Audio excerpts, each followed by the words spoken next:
San Francisco is the latest city to host the 2008 Olympic torch and the protests that have gone with it.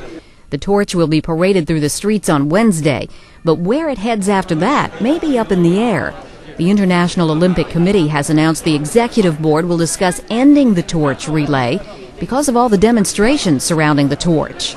What we get concerned with is that people take advantage of a democratic environment to abuse good order and take it out on the Olympic torch.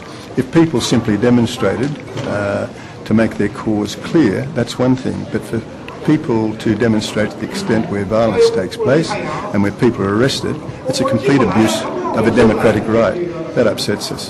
The torch recently passed through London and Paris, and there were stiff protests. Several times along the routes, the torch had to be extinguished because of pro-Tibet demonstrators.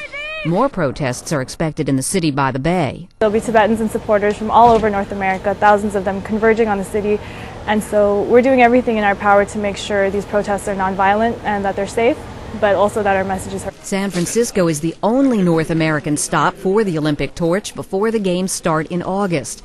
Several U.S. lawmakers, including Hillary Clinton and Nancy Pelosi, are now calling on President Bush to boycott the opening ceremonies to protest China's human rights record and its stance concerning democracy in Tibet.